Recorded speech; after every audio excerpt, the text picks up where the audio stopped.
اعوذ باللہ من الشیطان اللعین الرجیم بسم اللہ الرحمن الرحیم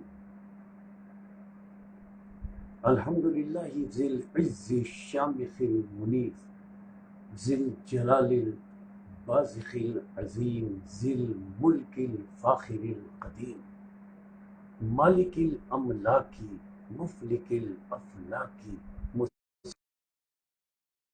القمر مکبر اللیل والنہار مکبر النہار علی اللیل قاسم کل جبار عنید مہلک کل شیطان مرید رب الجنۃ والناس رب العالمین الصلاۃ والسلام علی النبی الامی العربی الہاشمی القرشی المکی المدنی الابتحی المطلبی ابی القاسم محمد اللہم صل علی محمد وآل محمد الصلاۃ والسلام علی اہل بیتہ الطیبین الطاہرین المعصومین المظلومین المنتجبین المنتخبین المطہرین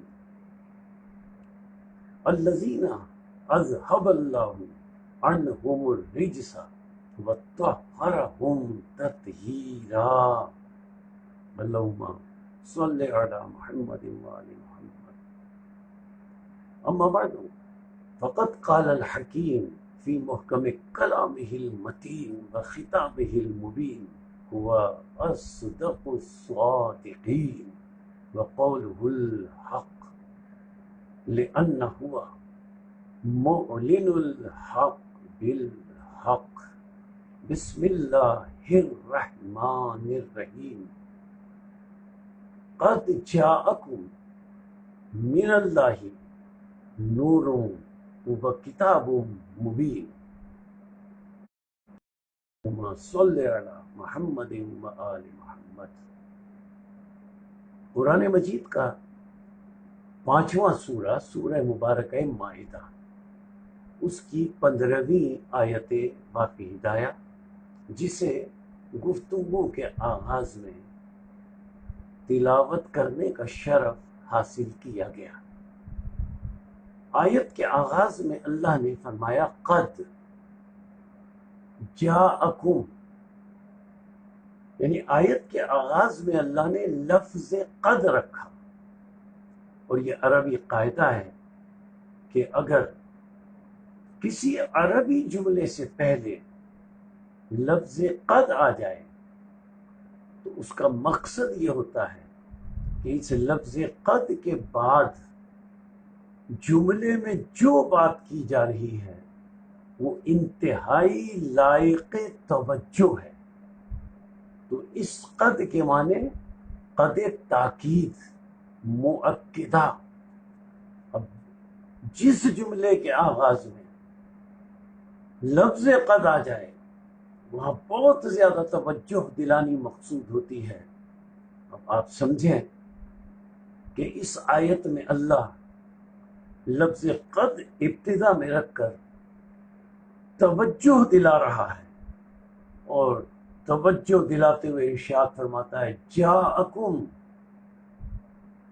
اے لوگو تمہارے پاس آئیں، تمہاری ہدایت کے لیے دو چیزیں۔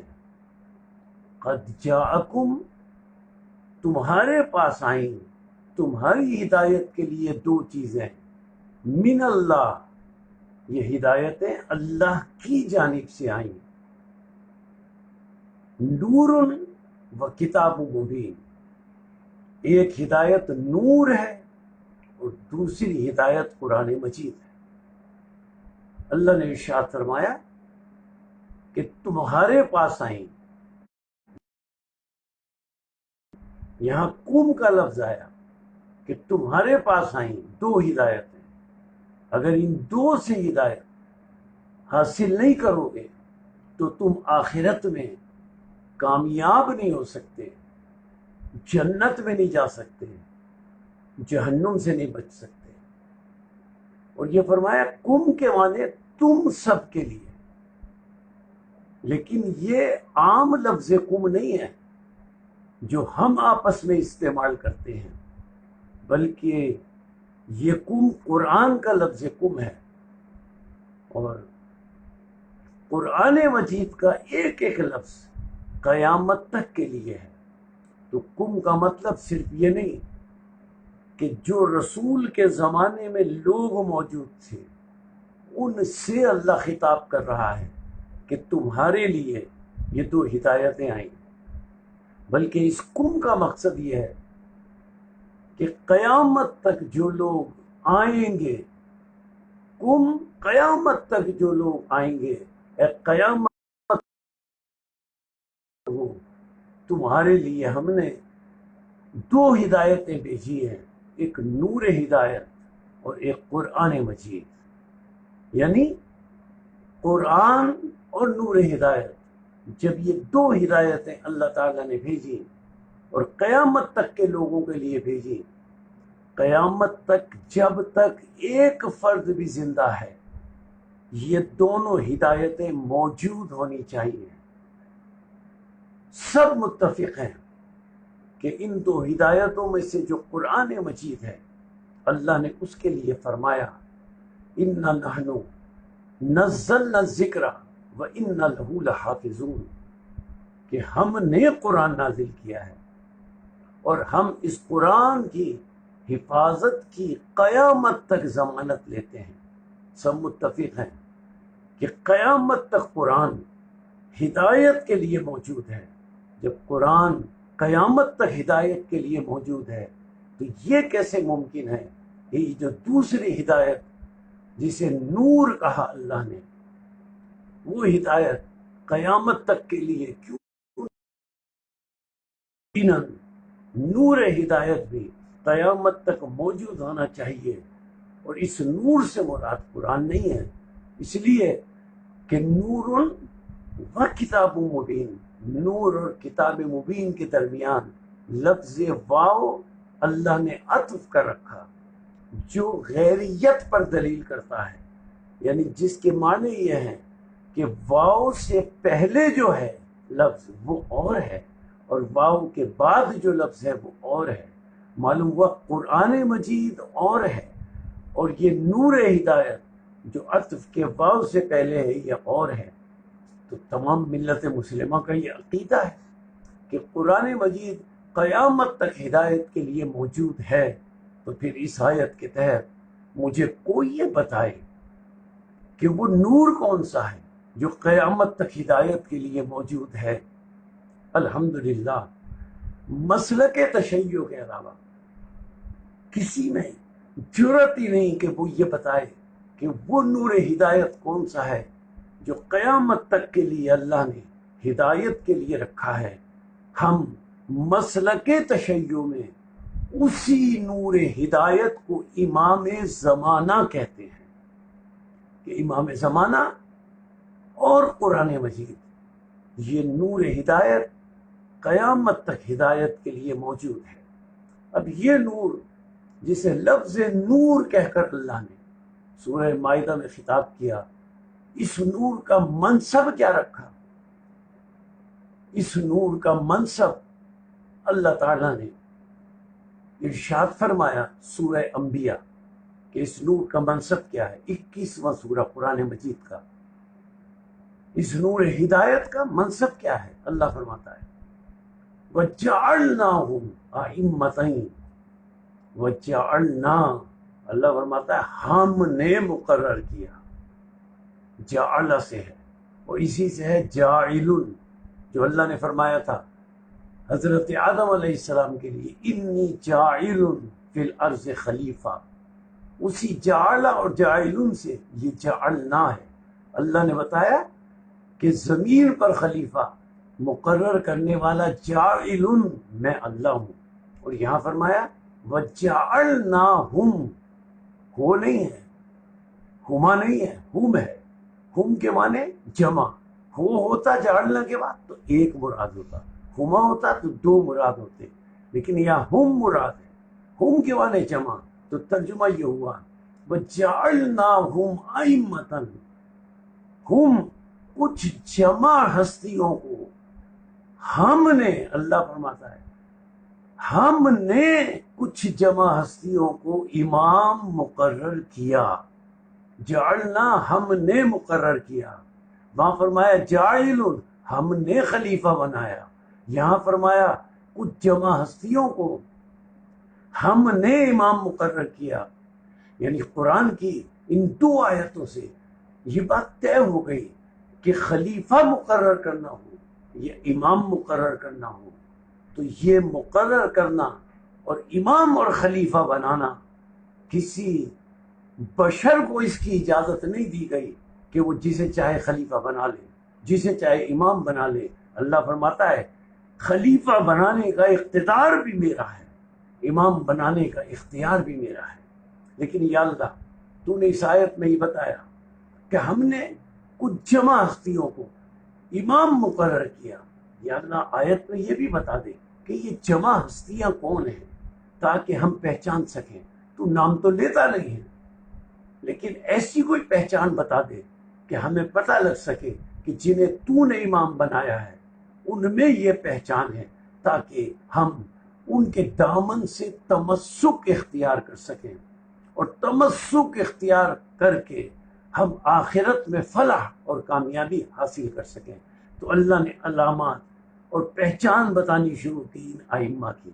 پہلی پہچان یہ بتائی وَجَعَلْنَاهُمْ أَئِمَّةً، ہم نے جنہیں امام بنایا ان کی پہلی پہچان یہ ہے یہدون بِأَمْرِنَا، ان کی دیکھو پہلی پہچان یہ ہے وہ اپنی مرضی اور خواہش سے ہدایت نہیں کرتے، بے امرنا، وہ ہمارے امر سے ہدایت کرتے ہیں، اللہ کے امر سے ہدایت کرتے ہیں۔ معلوم ہوا جو اللہ کے امر سے ہدایت کرے اسے اللہ نے مقرر کیا، اور جو اللہ کے امر سے ہدایت کرے اسی کو اولی الامر کہتے ہیں۔ معلوم ہوا اللہ نے اولی الامر کو ہدایت کے لیے قیامت تک مقرر کر دیا، یعنی آج بھی ایک اولی الامر ہے، قیامت تک بھی ایک اولی الامر ہے جو ہدایت کا فریضہ انجام دے رہا ہے۔ یا اللہ اور پہچان کیا ہے؟ آیت پڑھی سنو، جنہیں ہم نے امام بنایا وَأَوْحَيْنَا إِلَيْهِمْ بِالْخَيْرَاتِ، ہم نے ان کی طرف تمام نیک کاموں کی وحی کر دی، وَإِقَامَ الصَّلَاةِ، اور ہم نے جنہیں امام بنایا ہم نے ان کی طرف نماز کے قیام کی وحی کر دی، وَإِيتَاءَ الزَّكَاةِ، اور جنہیں ہم نے امام بنایا ہم نے ان کی طرف زکوٰۃ کی ادائیگی کی وحی کر دی۔ یا اللہ اب تک سمجھ میں نہیں آیا، کوئی واضح پہچان بتا دے۔ تو اب اللہ نے آیت کے آخر میں واضح پہچان بتائی کہ ہم نے کنہیں امام بنایا ہے۔ آیت کے آخری جز میں ارشاد فرمایا اوحینا الیہم فعل الخیرات واقام الصلاۃ وایتاء الزکوٰۃ، آخر میں فرمائی پہچان لو وہ کون ہے، وَكَانُوا لَنَا عَابِدِينَ، سنو جنہیں ہم نے امام بنایا ہے یہ وہ نہیں ہیں جو دنیا میں آ کر عبادتیں سیکھتے ہیں، کانوا لنا عابدین، سنو جنہیں ہم نے امام بنایا وہ ہمارے بہت پہلے سے عبادت گزار بندے ہیں۔ وہ عبادت گزار بندے کون ہیں؟ رسول سے پوچھا گیا یا رسول اللہ آپ کیا کرتے تھے؟ حضرت آدم کی خلقت سے پہلے موجود تھے تو آپ کیا کرتے تھے؟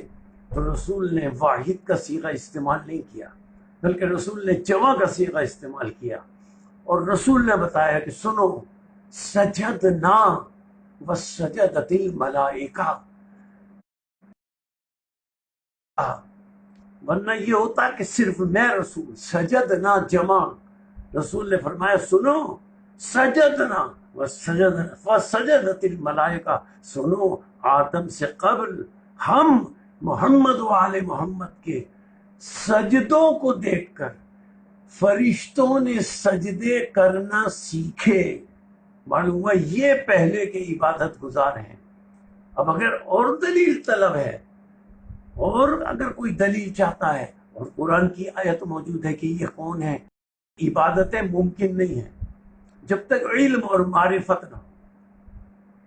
صرف یہ دیکھ لیں، یہ عبادت کرتے تھے حضرت آدم علیہ السلام سے قبل، انہوں نے یہاں آ کر کسی سے عبادتیں نہیں سیکھی، یہ عبادت کر ہی نہیں سکتے جب تک علم اور معرفت ان کے پاس نہ ہو. معلوم ہوا کہ ان کے پاس علم اور معرفت تھا، یہاں دنیا میں آ کر انہوں نے کسی سے علم حاصل نہیں کیا. معلوم ہوا وہ امام نہیں ہو سکتا جو دنیا میں آ کر کسی کے سامنے زانو تلمس طے کرے اور دنیا میں کسی سے آ کر علم حاصل کرے. اس لیے کہ اللہ تعالیٰ نے سورہ نحل میں فرمایا ہے وَاللَّهُ أَخْرَجَكُم مِّن بُطُونِ أُمَّهَاتِكُمْ لَا تَعْلَمُونَ شَيْئًا. اے لوگو، جب تم پیدا ہوئے تمہارے پاس علم نہیں تھا. کیسے علم آیا؟ وَجَعَلَ لَكُمُ السَّمْعَ وَالْأَبْصَارَ وَالْأَفْئِدَةَ. اللہ نے تمہیں بصارت کی قوت عطا کی، اللہ نے تمہیں سماعت کی قوت عطا کی، اللہ نے تمہیں بولنے کی قوت عطا کی. تم سمجھ رہے ہو اللہ نے یہ تمہیں کیوں عطا کیا؟ اللہ نے آیت میں ارشاد فرمایا لعلکم تشکرون، تاکہ تم بصارت، سماعت اور دل اور دماغ کی قوتوں کو بروئے کار لا کر اللہ کی بارگاہ میں شکر ادا کر سکو. معلوم عام انسان دنیا میں پیدا ہونے کے بعد شعور کی منزل میں قدم رکھنے کے بعد علم حاصل کرتا ہے. جب پیدا ہوتا ہے تو وہ صاحب علم نہیں ہوتا، اور ہمیں وہ تلاش کرنے ہیں جو حضرت آدم سے قبل صاحب علم تھے، اور جب اس دنیا میں پیدا ہوئے انہوں نے کسی سے علم حاصل نہیں کیا، وہ علم لدنی کے مالک تھے. عام انسان تو امام ہو ہی نہیں سکتا.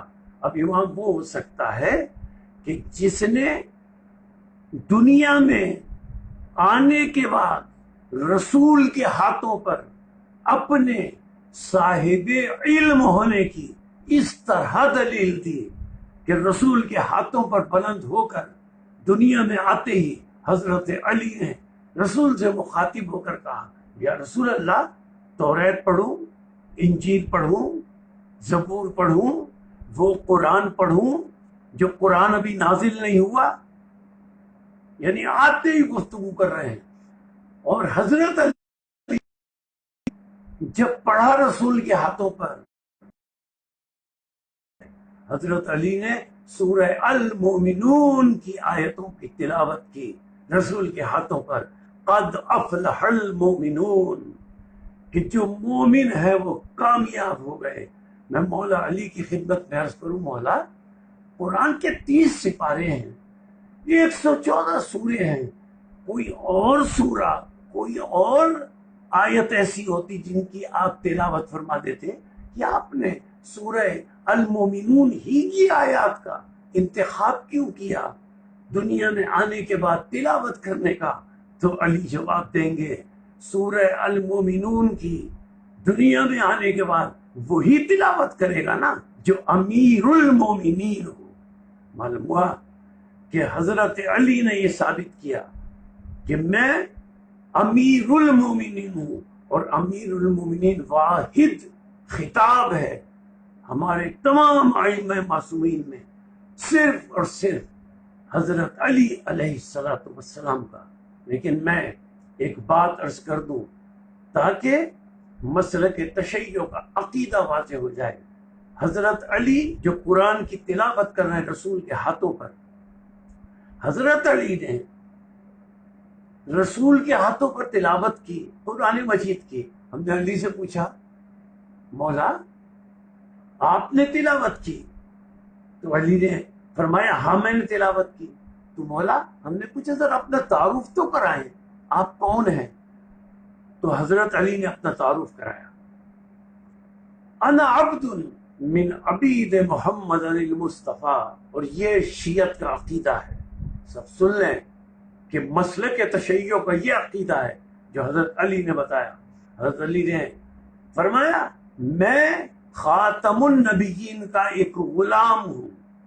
اب سوچنے والی بات یہ ہے کہ حضرت علی جو غلام ہیں خاتم النبیین کے، وہ تو دنیا میں آتے ہی قرآن پڑھ رہے ہیں، اور خاتم النبیین جو علی کے آقا اور مولا ہیں، انہوں نے آ کر دنیا میں قرآن نہیں پڑھا۔ تو اس کا سیدھا سا جواب یہ ہے کہ اگر خاتم النبیین دنیا میں آتے ہی قرآن پڑھتے تو تصدیق کون کرتا کہ یہ خاتم النبیین کیا پڑھ رہے ہیں؟ اللہ نے سورہ طٰہٰ میں بتایا، 20واں سورہ، کہ میرا یہ رسول قرآن پڑھ سکتا ہے۔ اللہ فرماتا ہے رسول سے خطاب کر کے، لا تعجل بالقرآن من قبل ان یقضى الیک وحیہ۔ اللہ فرماتا ہے اے میرے رسول، جب تک جبریل تمہیں وحی نہ پہنچا دیں قرآن کو آگے نہ پڑھا کرو۔ یعنی جب جبریل وحی لاتے تھے اور قرآن سناتے تھے، رسول اور آگے سے پڑھنے لگتے تھے۔ معلوم ہوا رسول بھی قرآن پڑھ سکتے ہیں، یہ سورہ طٰہٰ نے بتایا۔ تو یہ نور وہ نور ہے جو وہاں سے علم لدنی کا مالک ہے۔ اب اس نور کے لیے اللہ نے سورہ صف میں فرمایا، 61واں سورہ ہے، یریدون لیطفئوا نور اللہ بافواہہم واللہ متم نورہ ولو کرہ الکافرون۔ اللہ فرماتا ہے یریدون، کچھ لوگ یہ ارادہ رکھتے ہیں کہ اللہ کے نور کو اپنی پھونکوں سے بجھا دیں۔ اللہ نے مثال بھی کیا دی، پھونکوں سے بجھا دیں۔ پھونکوں سے کیسے بجھایا جا سکتا ہے کہ اللہ کے نور کو کوئی ٹمٹماتا ہوا چراغ سمجھ لیا ہے جو تمہاری پھونکوں سے بجھ جائے گا؟ اللہ فرماتا ہے یہ تمہارا ارادہ ہے۔ اللہ فرماتا ہے میرا ارادہ یہ ہے، واللہ متم نورہ، میں اپنے نور کو قیامت تک مکمل کر کے رہوں گا، ولو کرہ الکافرون، چاہے ان کافروں کو برا ہی کیوں نہ لگے۔ یعنی اللہ نے یہ بتایا کہ میرا نور قیامت تک مکمل ہوگا، چاہے کافروں کو برا کیوں نہ لگے۔ یا اللہ یہاں کافروں کا ذکر کیوں کر دیا؟ تو اللہ فرمائے گا ہاں، جو میرے نور کو بجھانے کی کوشش کرے دنیا کی نظر میں، چاہے وہ مومن ہو، چاہے وہ امیر المومنین ہو، چاہے وہ امیر المومنین ہو، لیکن اللہ کی نظر میں ولو کرہ الکافرون، وہ کافر ہے۔ اور اس بات کی تائید سورہ مائدہ کی دوسری آیت سے بھی ہوتی ہے۔ اللہ نے فرمایا یا ایھا الرسول بلغ ما انزل الیک من ربک وان لم تفعل فما بلغت رسالتہ واللہ یعصمک من الناس ان اللہ لا یہدی القوم الکافرین۔ یہاں بھی اللہ نے فرمایا آیت غدیر میں کہ اللہ کافروں کو ہدایت نہیں کرتا۔ یہ اللہ غدیر میں تو فرما رہا ہے کافروں کو ہدایت نہیں کرتا۔ اگر تو مکے میں فرماتا تو ہم سمجھ جاتے مکے میں کافر تھے، مدینے میں یہ آیت نازل کرتا تو ہم سمجھ جاتے کہ ہم مدینے میں کافر تھے۔ یا اللہ غدیر میں، میدان غدیر میں، جہاں سب حاجی ہیں، سب نمازی ہیں، تو فرما رہا ہے کہ اللہ کافروں کو ہدایت نہیں کرتا۔ تو اللہ فرمائے گا ہاں میں یہی بتانا چاہتا ہوں کہ دیکھو کافر کون ہے، رسول کی بات سنو۔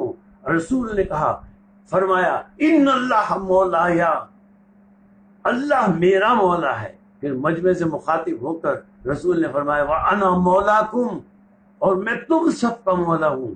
وَمَنْ كُنْتُ مَوْلَاهُ فَهَذَا عَلِيٌّ مولا، اور جس کا میں رسول مولا ہوں اس کا یہ علی مولا ہے۔ یعنی اللہ نے یہ بتایا کہ لفظ مولا جو ہے وہ اللہ کا عین ذات ہے، یعنی اللہ کہہ لو یا مولا کہہ لو۔ تو اللہ نے مولا کے منکر اور مولائیت کے منکر کو ان دو مقامات پر، اور بھی بہت سے مقامات ہیں، خاص طور سے ان دو مقامات پر اللہ نے مولا اور مولائیت کے منکر کو کافر قرار دیا۔ تو عزیزان محترم، یہ نور ہدایت کے لیے آیا، اور جس نے اس سے ہدایت حاصل کی۔ اب گفتگو کے اختتامی مرحلے میں یہ بات عرض کر دوں کہ یہ ہستیاں کون ہیں۔ اب ان کا پہچان تو اللہ نے بتا دی کہ یہ وہ ہستیاں ہیں۔ اب مجھے ایک آیت پڑھوں، اس سے ان کی پہچان واضح ہو جائے کہ یہ کون ہے۔ لیکن یہ آیت پڑھنے سے پہلے ذرا سی معمولی سی مختصر سی تشریح، اور وہ تشریح یہ ہے کہ اصول کافی میں یہ موجود ہے کہ جب آخرت میں حشر کے میدان میں حساب کتاب ہو جائے گا تو حساب کتاب کے بعد جب جنت والے جنت کی طرف جانے کی تیاری کریں گے تو اللہ انہیں آواز آئے گی، رک جاؤ، ٹھہر جاؤ۔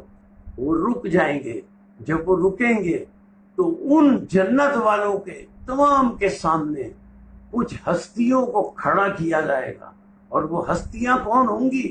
محمد و آل محمد علیہ الصلاۃ والسلام، یعنی وہ نور محمد و آل محمد علیہ الصلاۃ والسلام ہوگا۔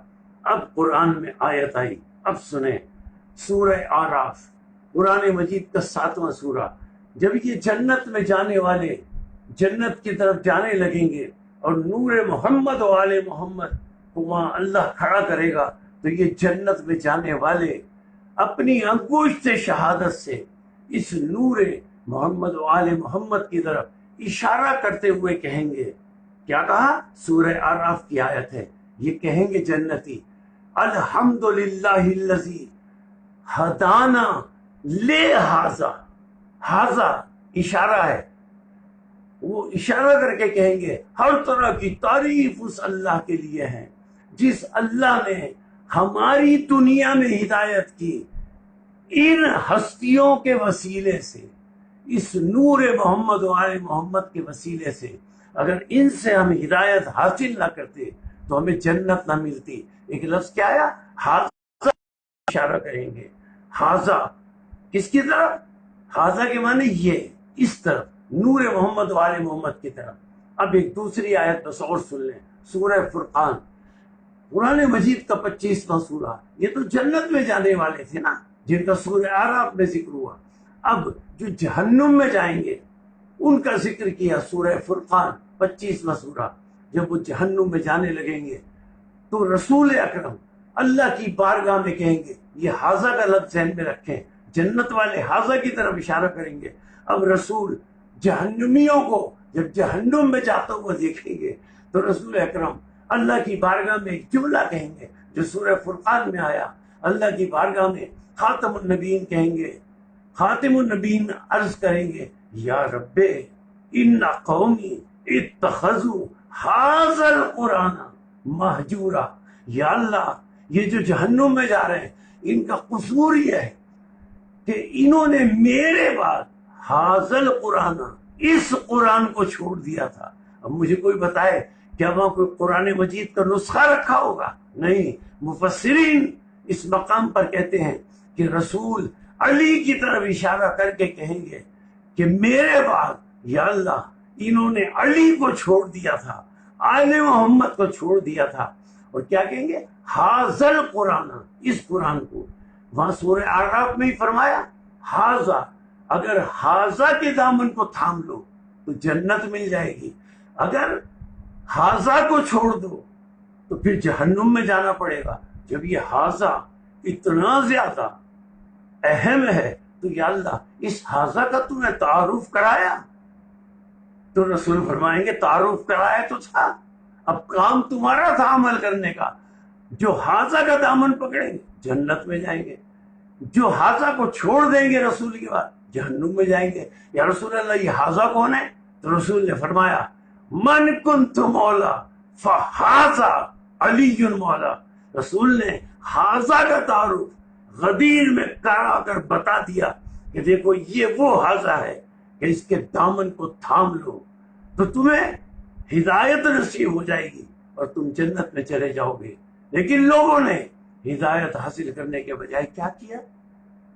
19ویں رمضان، فجر کا وقت، حضرت علی پہلی رکعت کے پہلے سجدے میں ہیں۔ کیا شان ہے مولا کائنات کی! پورے عالمین میں جب بھی کوئی دنیا سے گیا، آپ تاریخ پڑھ لیں، کچھ لوگ دنیا سے جاتے وقت یہ کہتے تھے کاش میں پتھر ہوتا، انسان نہ ہوتا، تاکہ حشر میں حساب کتاب سے بچ جاتا۔ کاش میں درخت ہوتا، مجھ سے حساب کتاب نہ ہوتا، میں حشر کے میدان میں حساب کتاب سے بچ جاتا۔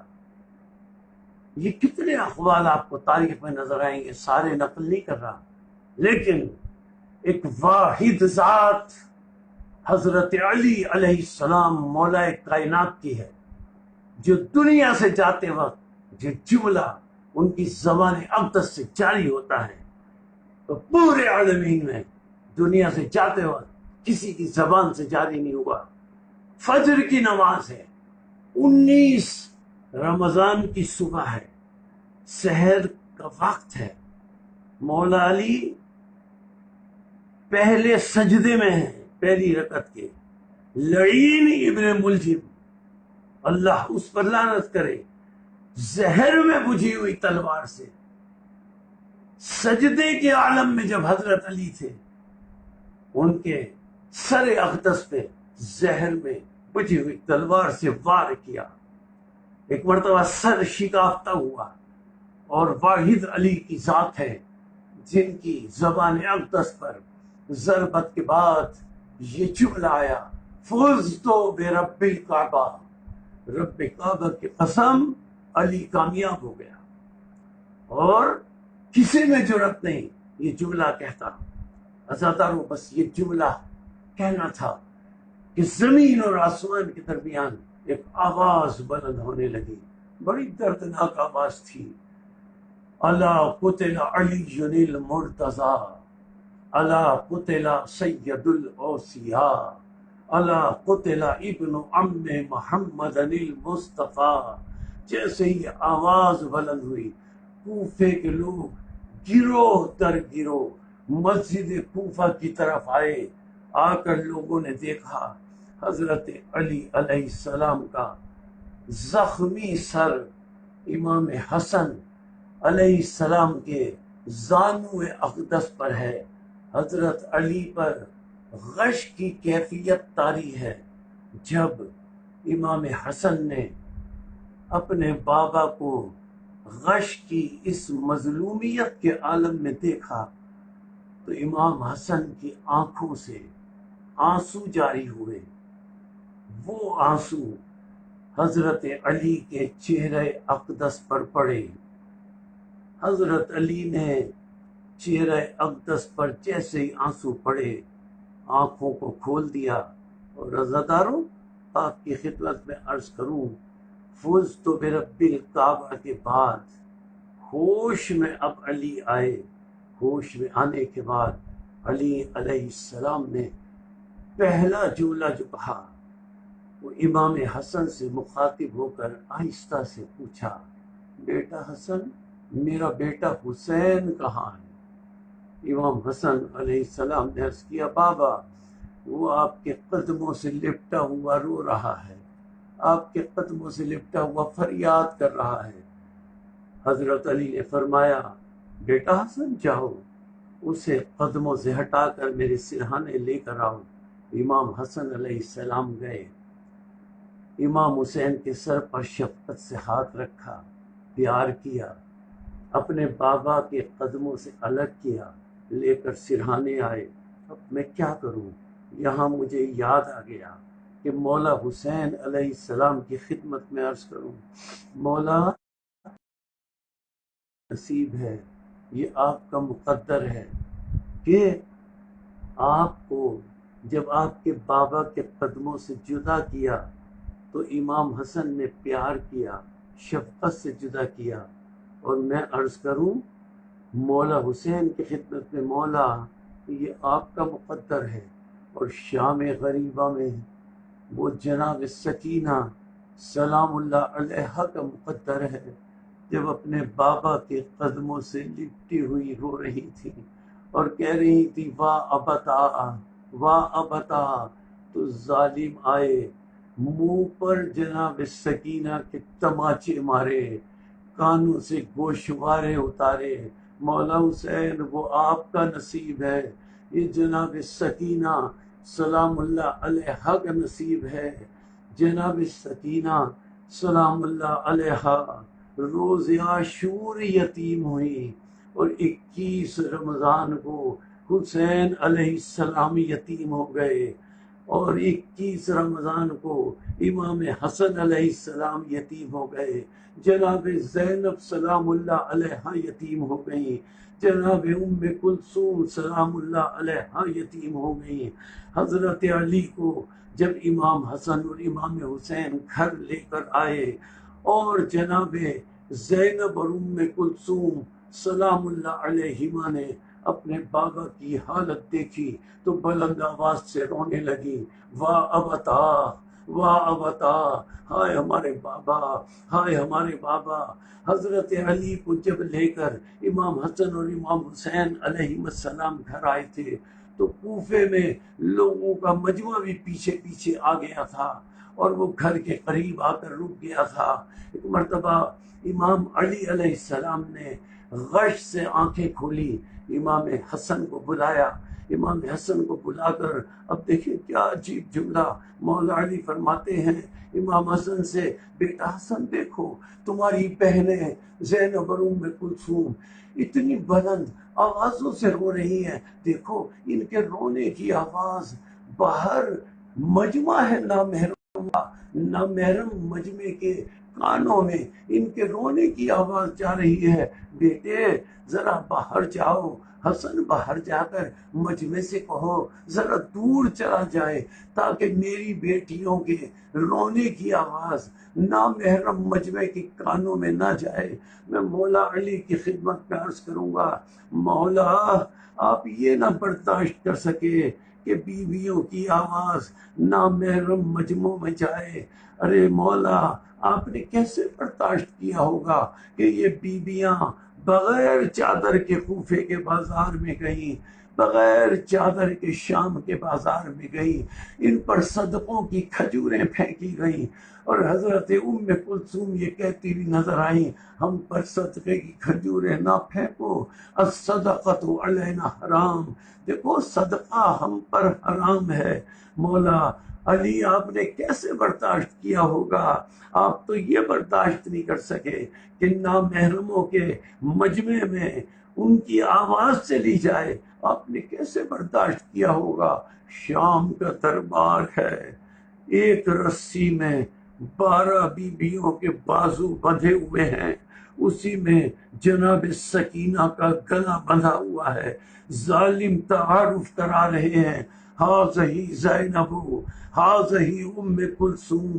مولا آپ نے کیسے برداشت کیا ہوگا؟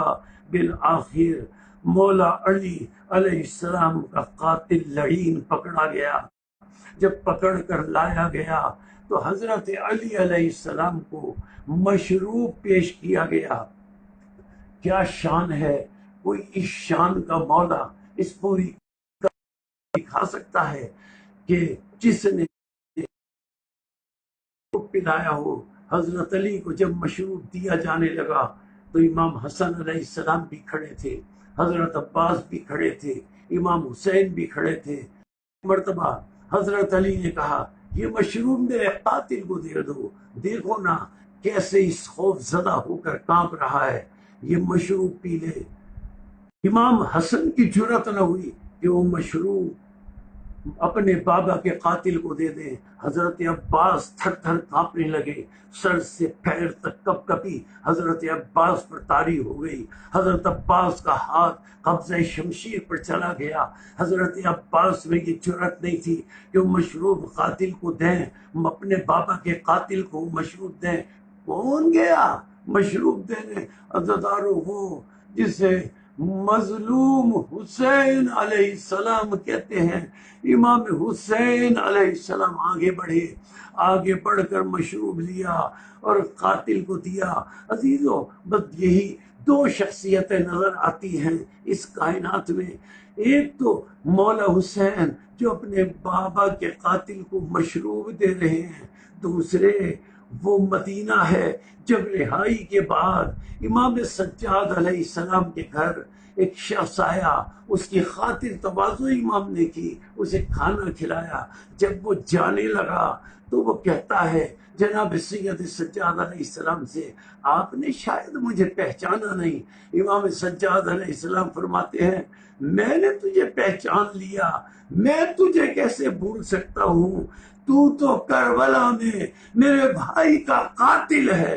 بس دیکھیں یہ دو ہیں جو کھانا کھلا رہے ہیں، قاتلوں کو پانی پلا رہے ہیں، مشروب دے رہے ہیں۔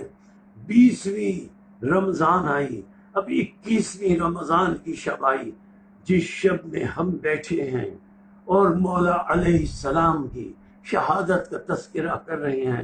مولا علی علیہ السلام اس 21ویں ماہ رمضان کی شب میں، مولا علی علیہ السلام شب 21 میں، یعنی 20 رمضان گزر گئی، 21ویں صبح آنے والی ہے، اس شب میں مولا علی علیہ السلام نے غش سے آنکھیں کھولی، اپنے سارے اہل بیت کو قریب بلایا، امام حسن علیہ السلام کو آواز دی، اور امام حسن علیہ السلام کے ہاتھ میں اہل بیت کے ہر فرد کا ہاتھ دیا، اور ہاتھ دے کر امام حسن علیہ السلام کو یہ وصیت کرتے رہے بیٹا میرے بعد ان سب کی ذمہ داری تمہاری ہے، میں ان سب کو تمہارے سپرد کرتا ہوں۔